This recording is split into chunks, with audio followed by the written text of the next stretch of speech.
You're listening to Win-Win, an entrepreneurial community with your host, Ben Wolf. Welcome to Win-Win, an entrepreneurial community. This is Ben Wolf, as always, your host.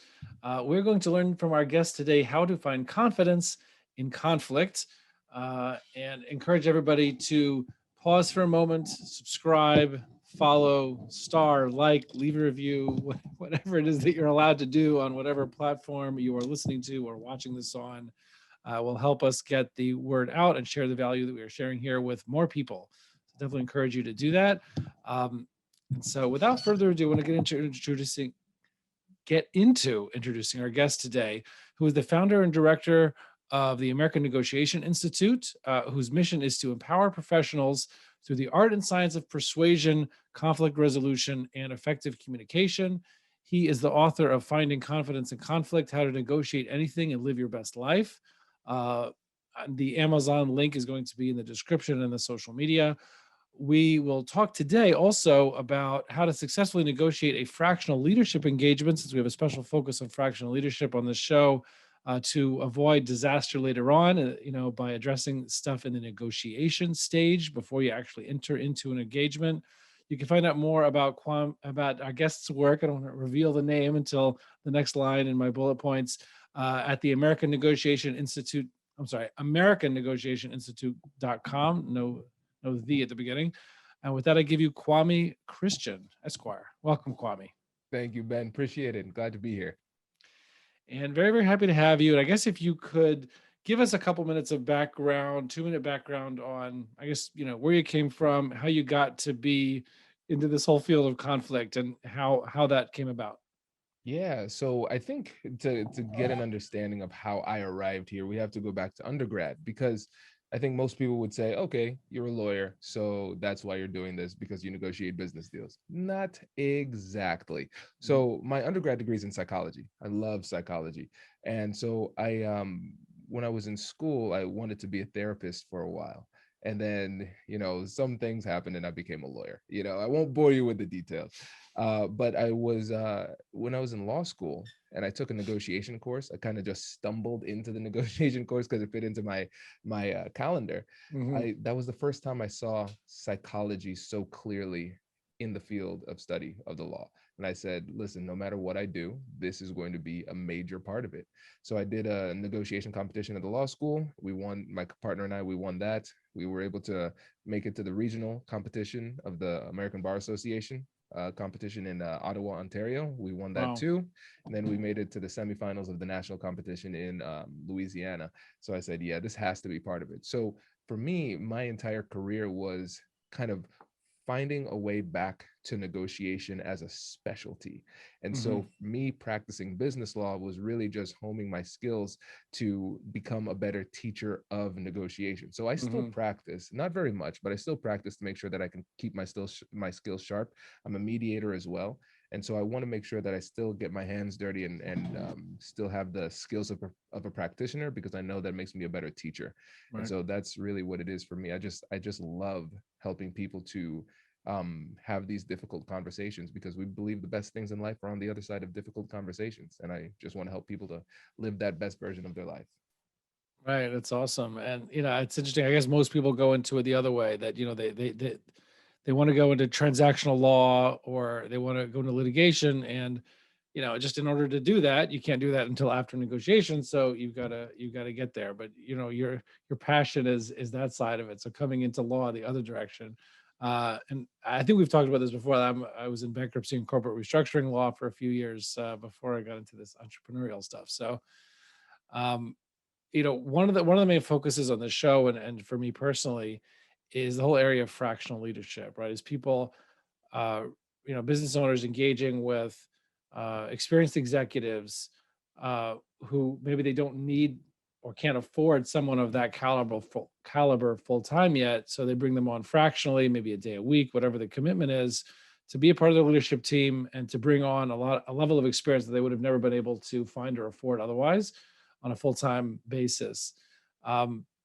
But dealing with this industry, so you have all these people engaging at a very intimate level of their business, and like bringing someone on their leadership team even though they're not being hired, but it's still a very deep engagement. There's big hopes and dreams associated on the business owner side with what they're hoping to achieve, or the problems and challenges and bottlenecks they're trying to get over by bringing this person on board, the CMO, COO, CFO, whatever it happens to be.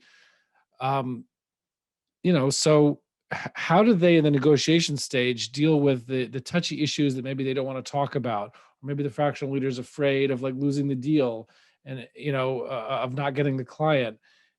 How do they deal with touchy issues? I think some of the things like nailing down deliverables, what's expected, having hard conversations about that, so that we don't get have expectations dashed later on by not talking those things out in advance. What happens when the fractional leader needs vacation time? Like, how do you handle that? They don't want to feel like they're not available, and so they're afraid to say that they ever take vacations, like that they're human. So, like, what advice do you have, I guess, for both business owners and fractional leaders? I guess start wherever you want on successfully navigating that negotiation phase before the engagement even begins.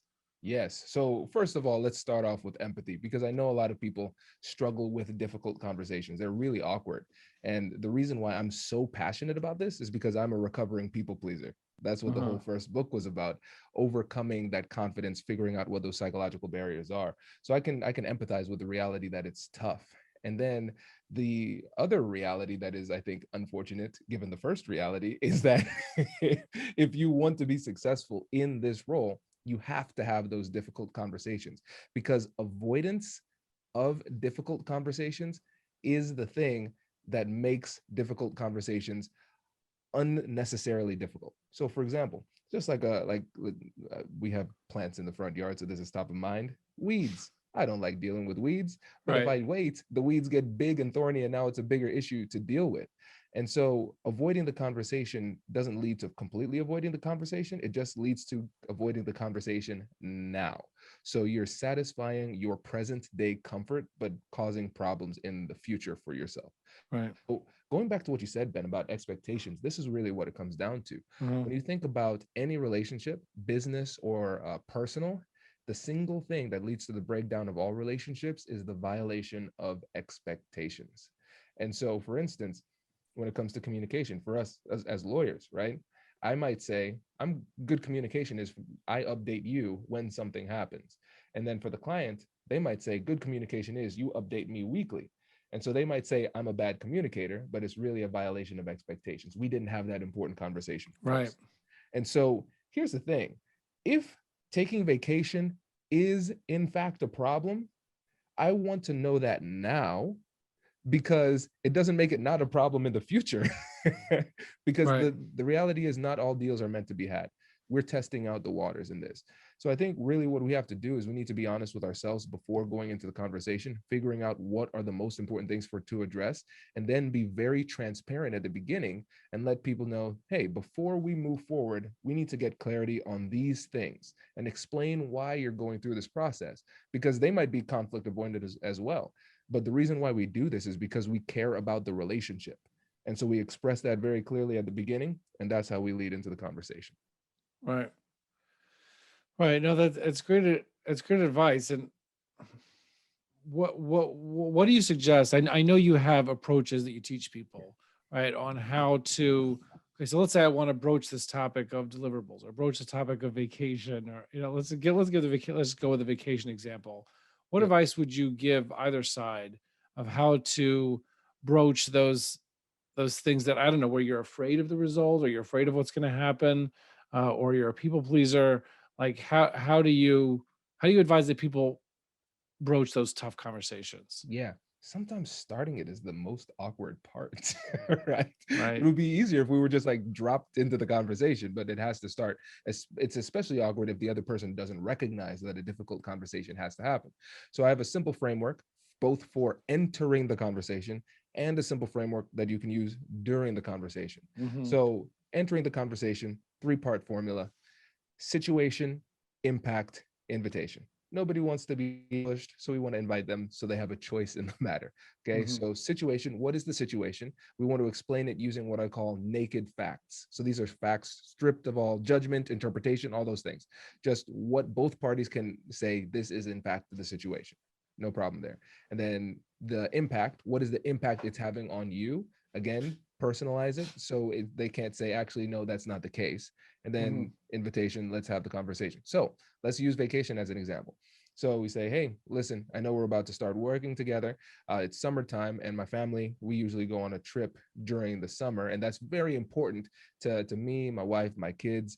And so I want to have this conversation with you just to make sure that we're on the same page and nobody's surprised. Are you open to having a conversation like that? Boom. That's it. Right. Super smooth. Right. Right. And so I'll pause there before I give the second approach. Right. No, it's good. It's 20 seconds what you just said, and the impact. You talk about the importance to your family, or whatever the facts happen to be. So that makes a lot of sense. I mean, yeah, it does. Look, if you break it down that way, I guess you put it that situation impacts, invitation gives you the I guess just gives you a quick framework to make it easy. And it really is easy once when you say it that way. What's the second thing Exactly. you were going to say? Yep. And the second thing is my approach to difficult conversations. It's called compassionate curiosity. And so it's a three-part framework. And so what you do first is acknowledge and validate emotions. Second, get curious with compassion. And third, joint problem solving. So acknowledge and validate emotions, get curious with compassion, joint problem solving. And it's designed to help you both at work and at home with all of your difficult conversations. And it's designed for specifically emotional conversations too. So once you recognize that somebody's displaying a little bit of an emotional challenge here, what we would say is, it sounds like or it seems like, and we're going to label the emotion. So it sounds like this had a real impact on you. It seems as though what I said is probably, it might inconvenience you going forward. Is that right? And so we want to label that emotion and give them an opportunity to share, express themselves. And then with validation, all we're saying is, that makes sense. I can understand, given your perspective, how you got to that point. We want to summarize and let them know, I see you. That makes sense. This is just empathy. And then with getting curious with compassion, what we're doing is we're asking open-ended questions: who, what, where, when, and how, avoiding why in really tough conversations, because oftentimes that could be seen as judgmental. And so just gathering information, learning more about the situation from their perspective, and then transitioning into joint problem solving where we're collaboratively working together. So the nice thing about this framework is that even it can seem really confusing as the conversation develops. There's a lot going on in our head, but this framework tells you exactly what to say and when to say it. Anytime Right. you see emotions, acknowledge and validate. If there's nothing else, no emotional issue, then we're going to ask questions to gather information. If we have enough information, then we work together to solve the problem. Super simple. Right. I really like that. And the challenging part, I'm sure I speak for people listening to this and for myself. I say that the challenging part of this is that if I disagree with that person, and I know that going in, then I'm tempted to feel that by acknowledging and validating their feelings, and again, even though it's not technically true based on the way you described it, Yep. I'm tempted to feel, if I acknowledge and validate their feelings, or if I ask curious questions without yet, offering my own opinion, but just understand their side, that I feel like I'm conceding to something that I disagree with, and or that I think is wrong for some reason. Um, so how do you advise that we self-talk, or that how do we respond to our own inner voice that makes us hesitant to acknowledge and validate what other Mhm. people are feeling? And so here's the thing. I want to focus in on one word that you said, Ben, because you said it feels like I'm agreeing, right? And so that inside of us, that is an emotional desire. That's our ego wanting to come out. It's not a rational thing. It's more of an emotional thing that leads us to want to say something. And one of the things I always say about empathy is that empathy isn't a concession, it's a necessary part of persuasion, because we almost have to earn the right to be able to tell somebody that they are wrong, right? Because in their minds, they're saying, you haven't even listened to me well enough to be able to be in a position to know that I am in fact wrong. So essentially what we're doing is we're proving that we're understanding. And a lot of times people just want to be heard. And so with empathy, we're not agreeing. What we're doing is we're getting an understanding of how they see, think, and feel about the situation, just purely from their perspective. And Right. this information is vital for us because I can't be effective in this conversation without the information. And I can sincerely empathize with that reality because, Ben, I know for me, because I have an ego. I have an ego. I Like all of know, us. right? I know I'm listening well when it kind of hurts. Mhm. Like when there's so much that I want to say, Right. but I'm holding it back. And so the way that I think about it is I sequence my conversations in terms of level 1 and level 2 communication. Level 1, strictly empathy. All I'm doing is seeking to understand, just getting an understanding of others. I'm not trying to, I don't have any agenda right now. All Right. I'm doing is Information 100%. gathering. Exactly. And like, I want to get to the point where somebody says, I don't have anything else to say. How rare is that in a conversation for somebody to just be like out of Right. words, right? That's my goal. And then level 2 is persuasion. That's when I start to persuade. But I sequence it. I bifurcate the conversation. Mhm. And what I found is that it lessens the amount of resistance that people give you because you've approached it this way, because they feel heard. And the thing is, people want to reciprocate. If one of the best ways to get somebody to listen to you is if you listen to them first. And so when you're listening, it's not just listening effectively, it's also proving that you're listening by summarizing and asking if you have it correctly. So correct me if I'm wrong, but it sounds like you're saying XYZ. Is that right? And then you can move on through the conversation and advance that way. All right. That's awesome stuff. I'm glad we're talking about this.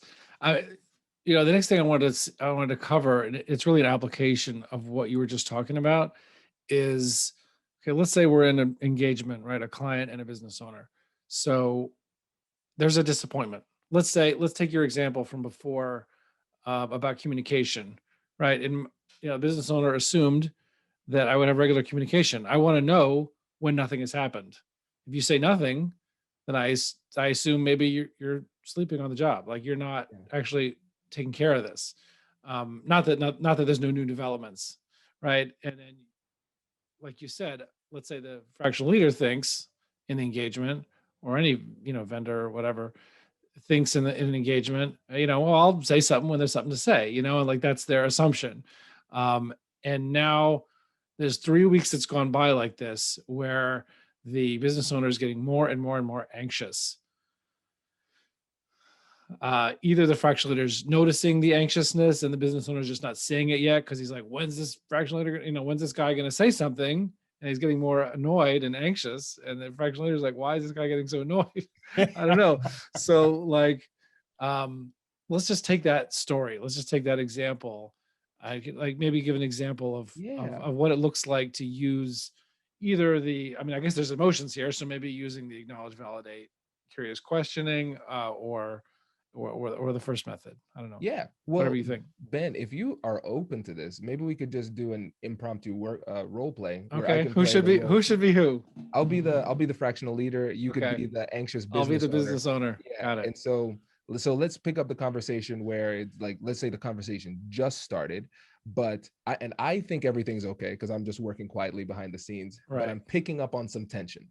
And Right. so this is where I would start. So I would start off again. Let's run through the scenario so people could kind of try to identify what I'm doing at what point. So acknowledge and validate emotions, Hmm. get curious with compassion, joint problem solving. So first, I recognize some tension, but I'm not exactly sure. So I'll ask in a humble but curious way, but acknowledging the emotions. And then we'll Hmm. just jump in here. So, hey, Ben, I might be off base with this, but correct me if I'm wrong, but it sounds like you might be a little bit uncomfortable with how how our relationship is operating right now. Am I sensing that right, or am I way off base? Well, I mean, I don't know about the relationship. You know, I guess I, if I had to think about it, I guess what's bothering me is that, I mean, I don't actually know what you're doing.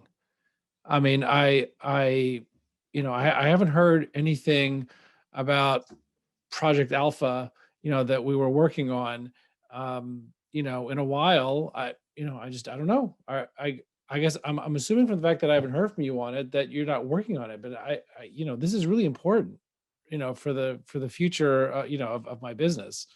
And so I guess I'm just, kind of upset that that maybe you're not working on this, or you're not taking the priority of this thing seriously enough.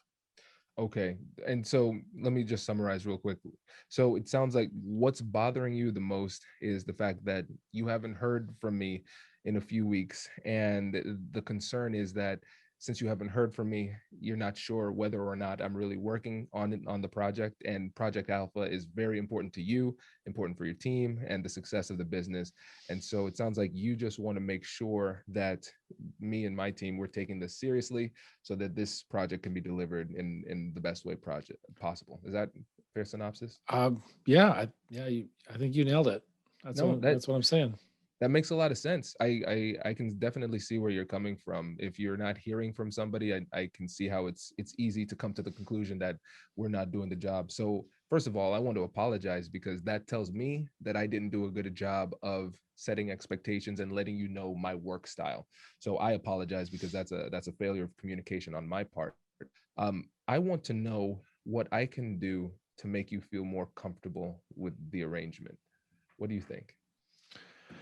Well, I guess I would just like to hear from you on a regular basis, like what's happening, even if nothing's happening, or or that you're waiting on other people, but just that I feel like you're following up with them aggressively enough, like in relative to the importance of the project. Obviously, not overboard. Don't expect anything unreasonable, like waiting outside somebody's door, um, but yeah, I guess just regular communication, so I know like what's happening, or if nothing's happening, or what's been done to ensure things are moving forward, just so that I know that you're on top of it. And I just don't want to be left wondering. Gotcha. So it sounds like for you, you want to have regular communication, so you know that I'm on top of it and you know what's happening as well. And in order for me to do that, I need to know from your perspective what you consider to be regular communication. Um, I guess I would say about twice a week, Okay. probably. I mean, it doesn't matter to me, I guess, whether it's like an email, or or a text message, or while we're on the phone, while we're talking about something else. Really could be any. I'm not really particular as to the method. Doesn't have to be too formal. Okay. So it sounds like, and you correct me if I'm wrong here, it sounds like you're not as concerned as to my methodology. It seems as though the bigger concern is to just frequency of communication so you know what's happening. Is that right? Yeah, just not to be left wondering, not to Yeah. be wondering, because my mind will always go to the pessimistic side if I'm left wondering. Yep. No, I completely understand. That makes sense. So I think what we could do is, so I'll make sure that I have these two checkpoints weekly, just giving you either a quick email, short text, something like that, just so you know what's happening behind the scenes, in order to give you a little bit more peace of mind on what's happening with Project Alpha. And is there anything else that I could do to kind of make sure things go more smoothly going forward? No, no, honestly, that sounds perfect. I mean, look, otherwise, I mean, with all the other things and all the people that you're managing in my company, I think that they've responded really well to you, and you're achieving great things with them, and so everything else is great. And with what you just proposed, I think I would be happy as a clam. Perfect. All right. And scene. All right, Ben. So what do you think? It was great. There's no really, if you follow the approach that you took, there's really no way. I'm sure there's not no way, but there's almost no way that that could go wrong. Like it just seems Exactly. like it's you didn't propose a solution until after you had fully confirmed that you understood what kind of solution I wanted and what my issue was, and it clearly addressed it in the exact terms that I said. So that there, it would seem like this podcast should be required listening for anybody who Oh, is that's great. who is who is who is in an engagement with a high value client. I appreciate that. No, and I think here's something that I want to propose, a metaphor here. I think about it kind of like a conversational highway. There's a general destination that I have. And so, but I want to stay on this highway. But the person on the other side, my conversational partner, they might suggest detours, exits off the highway that will take us off track. And so there are opportunities where it's like, okay, they presented me with something. I could take us off track, but I'm going to stay focused on the goal. And so just like we were talking about at the beginning, where we were saying how difficult it is to listen effectively, especially when you want to jump in when something's wrong, we have to recognize that facts and feelings are different things, but in the moment, especially when somebody's emotional, they feel the exact same way. And so a lot of times somebody will share facts, but it's really just an expression of feelings. So if you think about at the beginning of the conversation where you were saying, I don't know if you're working, I don't know what's being done, those type of things, it's easy for the person who's working hard to take offense to that and say, oh, no, you didn't. Okay, let me tell you what I did. I did this, I did that. No, not the time. That's your ego. So you have to check your ego. And instead, you have to say this fraction of the conversation is focused entirely on gathering information.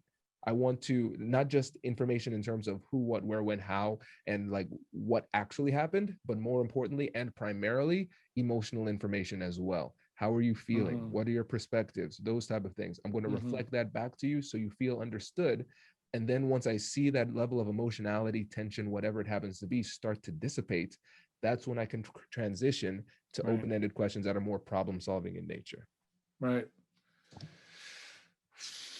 Well, this is good stuff. I think that with the acknowledging and validating emotions, with curious questions and conversation, joint problem solving, I think with that method, I think with the points that you made about listening to them and understanding them is not the same as agreeing with them, and so I don't have to, or I could resist the impulse to get defensive, like you said, or just immediately go to responding, and that it's almost like getting credentials to be able to state, to be able to persuade or give my position or to state my side is, it's almost like credentials of just like, I don't have the credentials, I don't have the PhD that I don't have the I don't have the legal degree that allows me to, charge clients for legal work unless I have first shown that I'm listening and I understand. And then once I pass that phase one, then I have the credentials to then go and persuade. And if I think of it in my head like that, it can kind of tamp down my own desire to talk or respond or defend. Absolutely. Yeah. You have to earn it. And the thing that's frustrating is that, especially when you are hurt, when you felt as though you're the aggrieved party, you're not being treated fairly. You're saying to yourself, they don't deserve this level of empathy, right? I shouldn't have to earn the right to say my piece. And those words by themselves in isolation, they make complete sense.